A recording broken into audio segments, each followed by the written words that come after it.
And how has Vernon looked this week? Uh, Good. Similar. I would say similar to the last couple weeks, but good. Again, I think it's just kind of a gradual, um, what's the right progression of confidence, kind of thing. You talked about finding a guy at quarterback. Did you find that this week? Do you have an idea going into the game? Yeah, I think we have an idea, and certainly from a package standpoint, a schematic standpoint, I think we know where we are, and we will, we'll keep that internal. Will the weather play into what you do at all? If it's raining, would that affect? Rain doesn't really affect much. If you get into a big wind situation, that might affect some things. We'll wait and see the conditions. Yeah, it's supposed to be rainy, but we'll handle that okay. Is DeForest getting triple teamed kind of like the ultimate credit of how good you are? It would have to be, right? I mean, he's been. Yeah, the exception is when there are very few times has he been single blocked, if any, or if it's a one man deal with an offensive lineman, he'll get help from a tight end or a tailback. But more often than not, it's two offensive linemen at a minimum, and sometimes three, sometimes two and a tailback, and that's where we need all those other guys to win the one-on-ones when they're in those situations. When the last couple weeks, when Taylor and Jeff kind of got their first real shots at this thing, obviously they were brimming with excitement. Everything was right in front of them.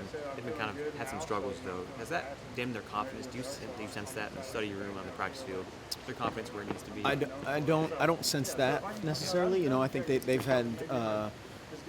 Jeff had a really good week of practice this week, really good week. And so, I think that's where it kind of shows up, the uncertainty or maybe not being as detailed in the preparation is something that usually shows up when a guy's in that frame of mind. And so from that standpoint, no, they've been good. Arion mentioned that practice has been a little more chippy this week in a good way. Have you seen guys being more vocal this week after last week's loss? Yeah, I think more physical, more vocal, both good things. Try to just ratchet that up a little bit at different times, both in the scout teams and then the stuff that we do against each other. That was positive.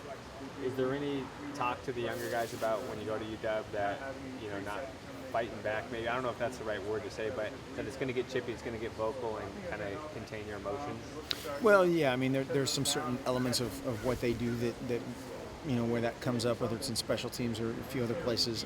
But there's elements of that in every game where you have to finish through the whistle physically, aggressively, 100% legally, and walking away from something if something like you're alluding to occurs. Devin said a moment ago that Washington's secondary, they may not have one set wrinkle that you can sort of expose, sort of depends on what they give you.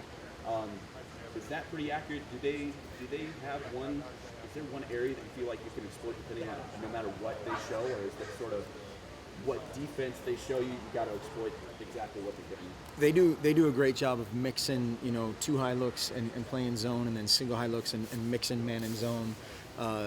And they play very deep in the secondary and kind of keep everything in front of them and let whether they're combination of kind of the hybrid outside backers, defensive end guys really account for the run game, and then their corner is a little slower out in a too high defense, and they just kind of it's kind of one of those things of people say a bend don't break type of philosophy, but then they get after people up front with what they've done. Have you noticed any noticeable differences in Royce this year in terms of improvements? I know you had some psychological things you wanted him to do, just be a better team leader, but physically on the field, how's he improved this year? I think just trying to become, he's battled some nicks and dings, but I think trying to become a complete player in every way. He, obviously can run the ball fairly well, and then just putting together being a great protector, a great route runner, a great receiver. He just shows up every day with a great desire to get better, and I think that's a great lesson for those younger guys that they think you just kind of show up and carry the ball at tailback, and seeing a guy that's that good work that hard is really important. Is protection something that's maybe see a lot from star high school running backs where maybe they're not asked to do that a ton because they're just Usually. the option? Yeah, Is that- usually that's a thing. You know, I mean, obviously you're going to try to recruit a guy that has that element to him, and I think all the guys that are behind Royce have that ability and willingness. They just, you know, haven't done it a ton yet. But the toughness part of it is not a question. Tony Brooks James was a kind of part of that rotation early on. Thinks and dings kept him out. Where does he stand this week with Kanai, Royce, Taj, that backfield? Right, Royce, you know, obviously is the 1A, and then I think a combination of all those other three, you know, in some order of Taj, Kanai, Tony, and then there's some specific things that each guy has in the plan.